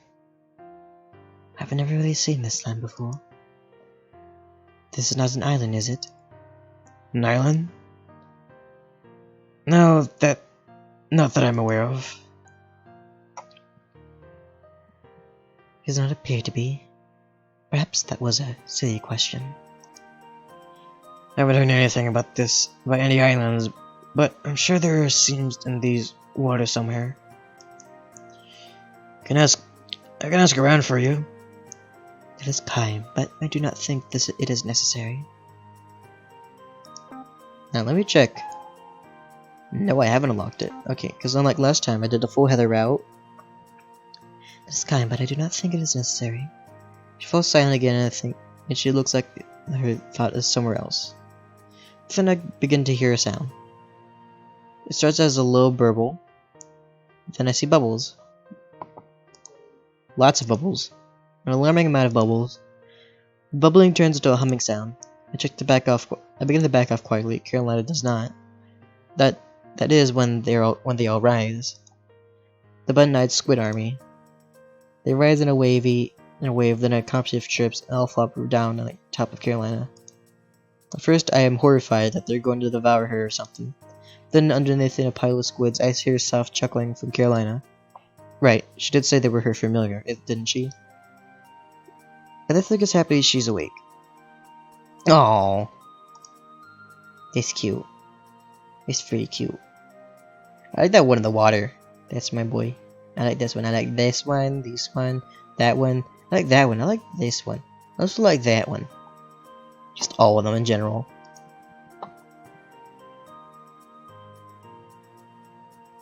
Their excited energy knocked her over into the sand. So eventually she stands up, the squids all bounce around her feet and chirping. Hold up. Okay, that one has her hair on it. Just got under her and it's like, this is, I do now. It's a little loud, but who am I to be mean to them? Carolina picks up one skid off the ground and holds it gently to her chest. The rest continuing to bounce after all around and roll in the sand. A few even fly around her shoulders. One collapses a pop under her head. She murmurs to them quietly. It's great to see you all too. No, 15. Not on my hair. 34, don't climb on top of 72. Wait, could you tell these things apart? Who's climbing who?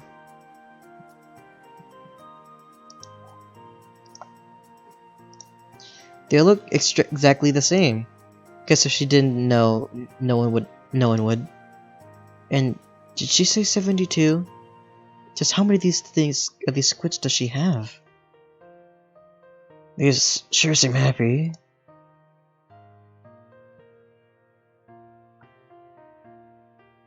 She looks at me and I think I see a smile in her eyes. Oh. However, she looks at me, it seems to shift the focus to attention. Squids suddenly all turn to look at me. Oh no. It's like a sense out of a horror movie. Hi? One squid lets out a very excited high-pitched squeal. And then the squid army descends on me. I attempt to cry out, but it comes out as a muffled, rather undefined yelp instead. I'm not in pain, but I do feel like I'm swimming in jelly. The weight is almost crushing. I'm not sure. I see nothing but green. I see nothing but black. How did it even come to this? If I told my past self that no way I'd die by drowning in jellyfish, those are not jellyfish, they would have asked me if I was insane. Just given the circumstance, this is an unreasonable question. A single sharp voice cuts through the noise. Off now. The simple command immediately causes all the squids to roll off me and back onto the sand. It's tense and silent for a moment before Carolina releases a breath of calmly states, "Good." She strides over to me and grabs my arm, helping me to my feet with a little effort. "Forgive them. They are simply grateful and excited." Don't mention it. I think I'm going kind of in shock from that experience. Still, I'm not hurt. Just bewildered. Behave, everyone. Remember, this child is only one while you are many. Also, this child can't breathe in water. Be gentle. They all chirp back in what I assume is confirmation. Good. Return to the ocean. With that simple command, all the squids either hop, fly, or roll back into the water. I want to see that happen. I just want to see a loop of multiple of the squid familiars flying, rolling, and flopping back into water. They're gone. Oh. They're gone just as quick as they arrived. Carolyn does not ask me if I am harmed. So she seems to check me instead. She turns my head left and right, checks patches of skin, lightly presses on my chest, as if to test of her pain reaction. She simply nods to herself when she decides I'm okay. After a few moments after I regain my bearings, I ask, So, I have some time to kill before I go home.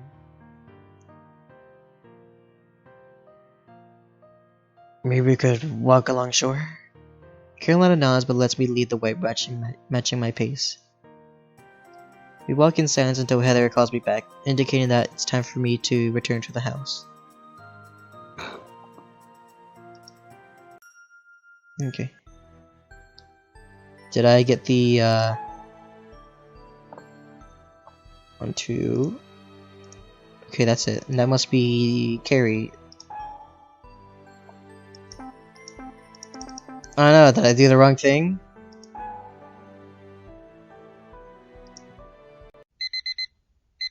Okay, yeah. Let's help Nyala out, because why not? Okay, we all experienced what this was.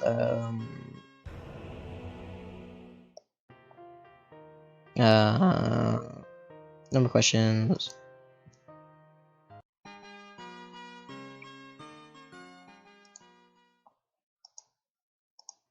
Alright, and I want to see what happens, because I said I was going to do this last time.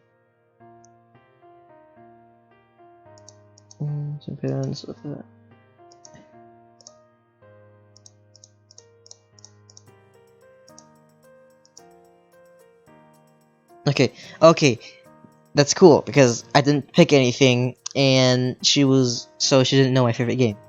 I'm not slowly and look at the screen. It's a recently released game. It does not control easily with a joystick like this, but it's modified from the game means to me my mind a little.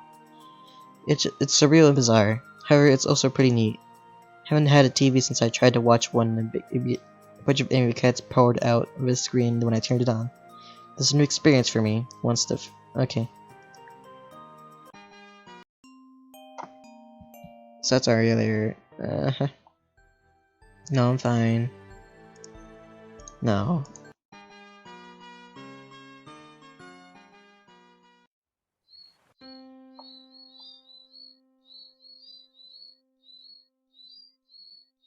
Speaking about the situation feels really unfamiliar.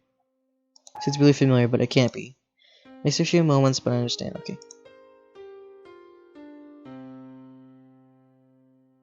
The familiarity helps me through. Just like my dream. It's just like my dream. Oh! I reach the floating girl and test the chains. Okay, so this was the one. It's gonna keep on going until I get the right one. Okay, I locked the trophy. Yay. Okay, nothing new. Load this one. Skip. Let's help Nyala. And we shall go Nala, then Heather, see if anything changes. For questions.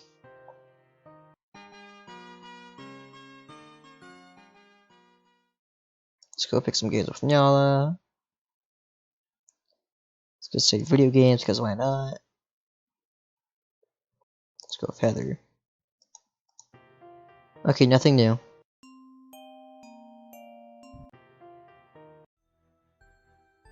No, I'm fine. Nope.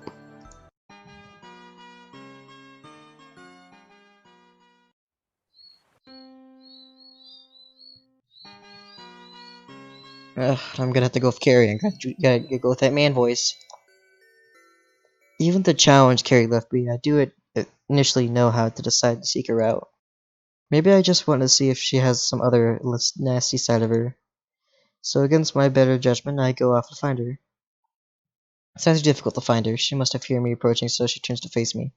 She stares for a moment, then laughs. Well, you do really have a lot of nerve. I don't actually expect you to come find me. Don't make me forget it too quickly. We look eyes, and I hold her gaze. Fetches, she snorts and shakes her hand. Shakes her head. First to break eye contact. Even if I tried to attack you, Heather would have showed up an imp and intuitive worthless. Well, what's your challenge? She glares, but for after a moment, she smirks. You know what? Let's race. I mean, you can't win. I can't let you leave without experience. Consider it a gift from me to you.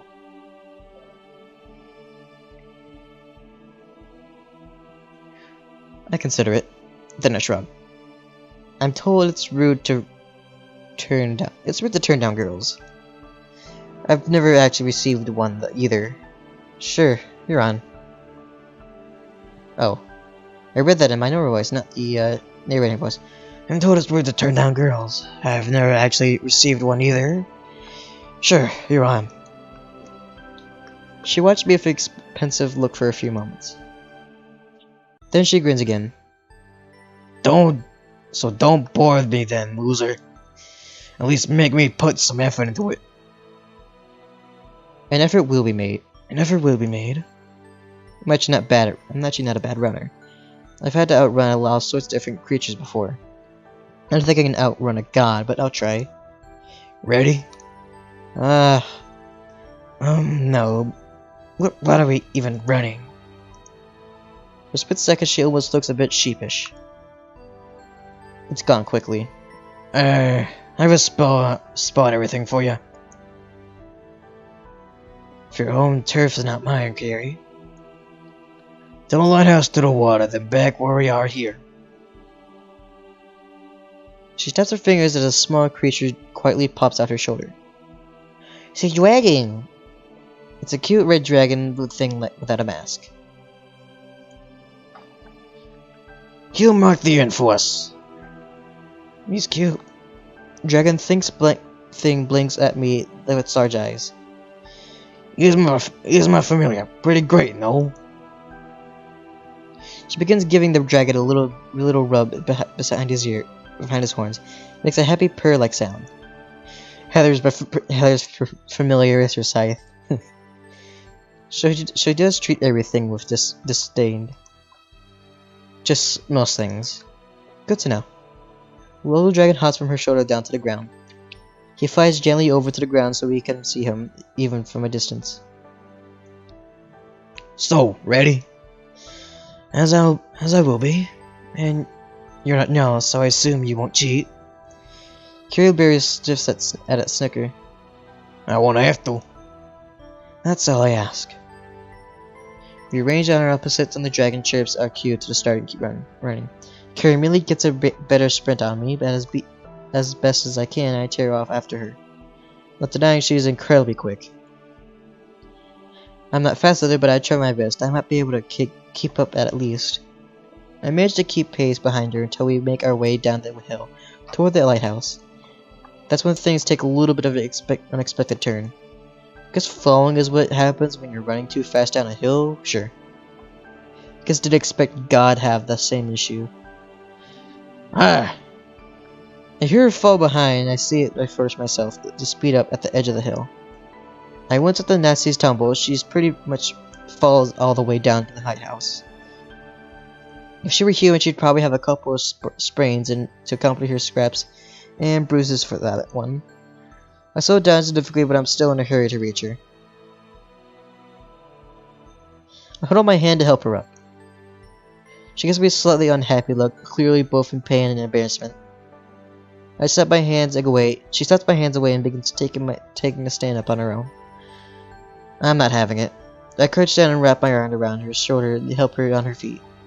She winces and begins to complain about almost immediately. I don't need your help. I didn't say you did. I don't know exactly, but something in my voice silences her. She gives me a surprised look. That looked really painful. Are you alright?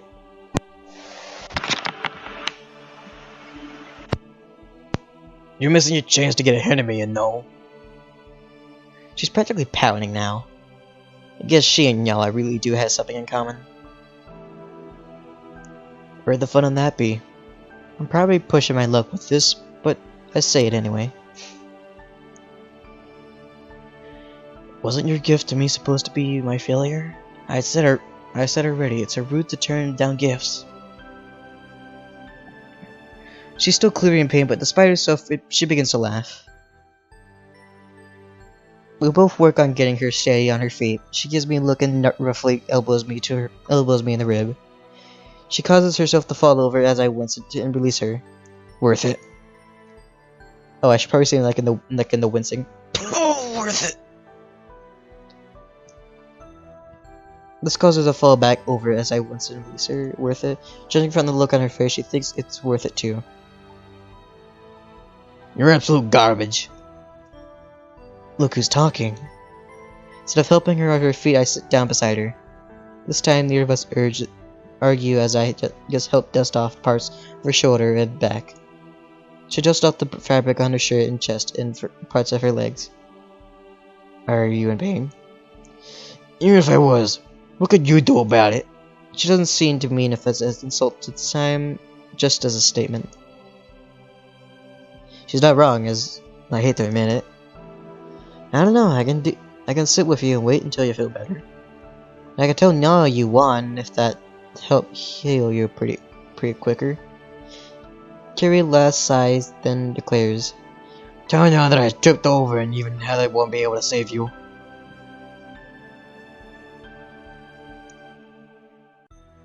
A hollow threat, but I still laugh. Yeah. We sit silently at the ground for a while. No doubt Carrie will heal quickly quicker than a human would. Still, I sit with her until she's able to stand on her own. Eventually, her familiars joins us too. We don't talk much. Mostly, we just sit and relax. When she can move again, I let her know I feel like I need to find Heather so I can head back to the house. I don't know exactly what she thinks, but she accompanies me. I think we're friends now. I think I'm okay with that. Alright.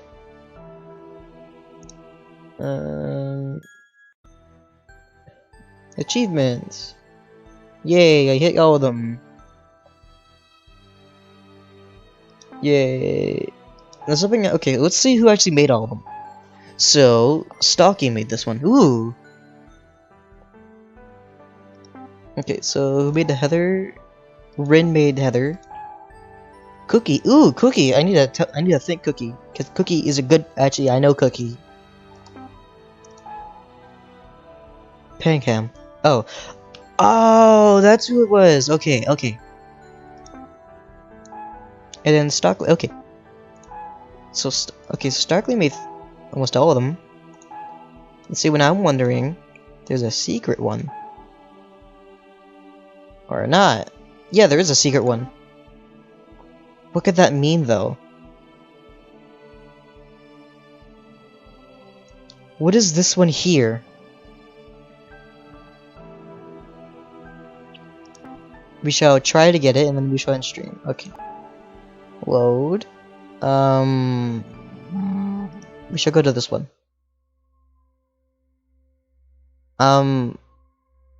Which one should we do?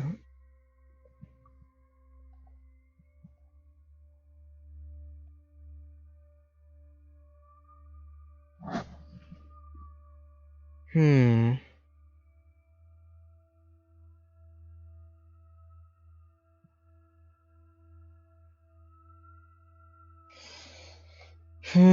Well, I know which one, each one of them means, so. Um.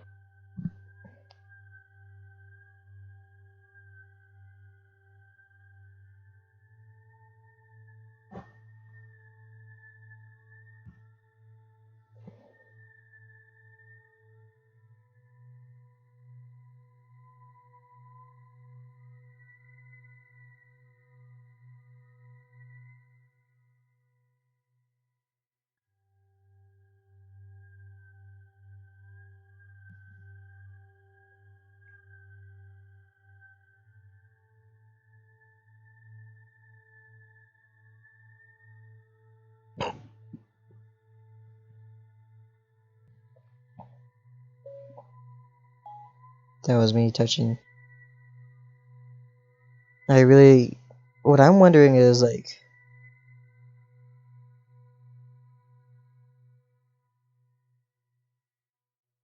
Because I have all the altars. I think.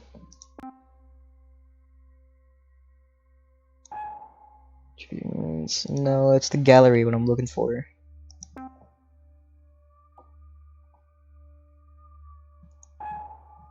Yes. I did not want to do that. Should load up the game again. Guess I didn't mean to press quit.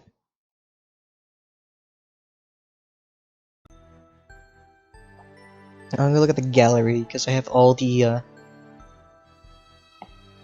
So I have the normal one. Well, that's not the normal. That's Nyala, Carrie, Carolina. Oh, okay, yeah. Nala had two. And then, Heather. Yeah, that's Heather. And then the normal one. Okay, let's try waiting here for a while. And try out, Squiddy. Here's my name.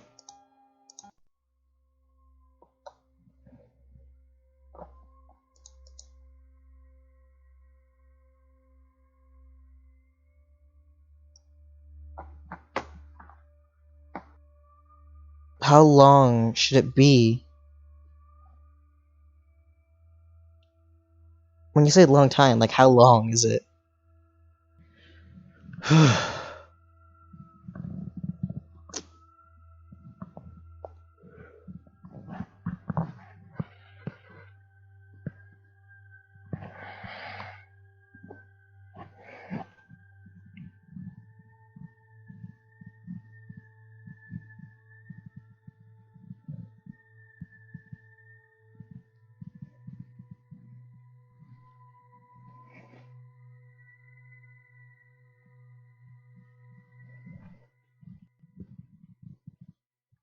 I'll guess I'll look at stuff while I wait for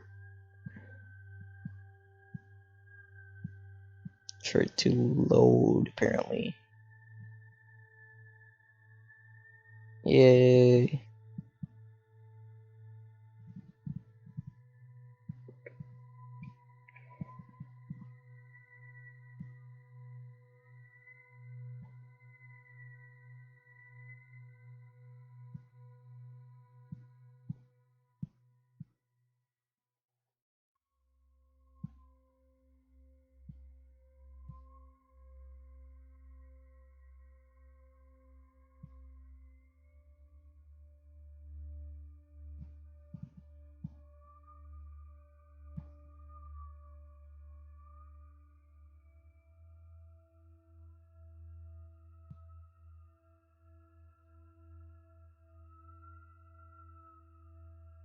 Hmm.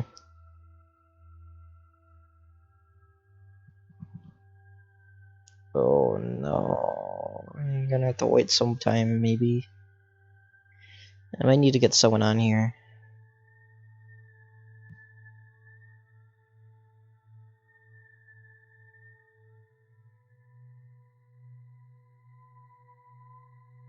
Uh,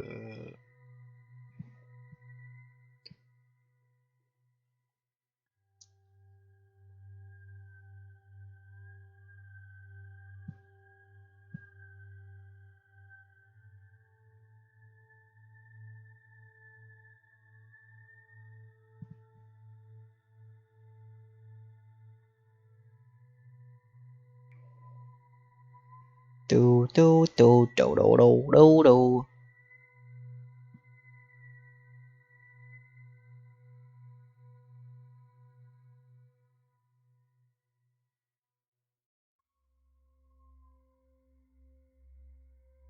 Let me try clicking some stuff.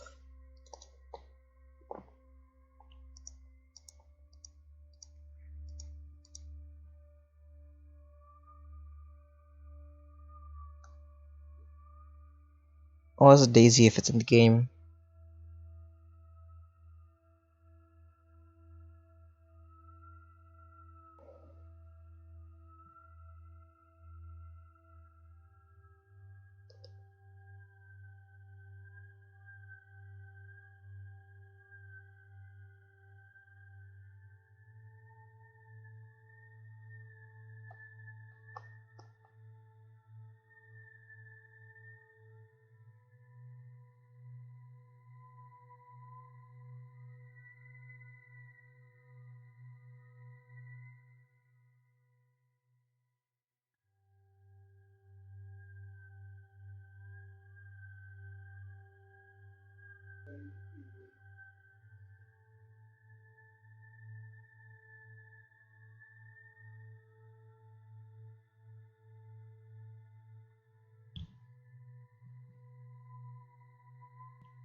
Sorry if this is going on for a while. Just we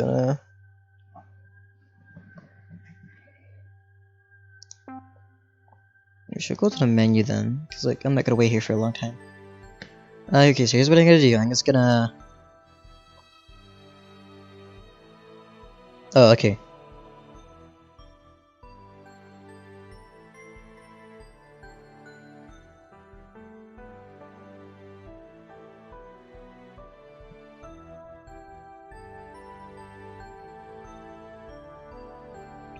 Alright, then I'm just gonna head to stream here, and I really do hope you guys like the video and stream, and yeah. So without further ado, I guess I'll see you guys another time. See you next stream. I actually might get another Daisy stream in, because again, I haven't been able to get that with her. Because yet we all know what happened last time I streamed with her, because something happened. Oh, she's been sick lately, and her voice is kind of messed up, which is why she didn't join me today. But yeah, we'll try to get a talk show stream on her, and I'll probably talk about this game some. So yeah. Without further ado, make sure you check out the game in the description. It's very, very fun, as you guys seen me play for the past 2 days. I wish there was more I could do for you guys about this game, but nothing much. So anyways,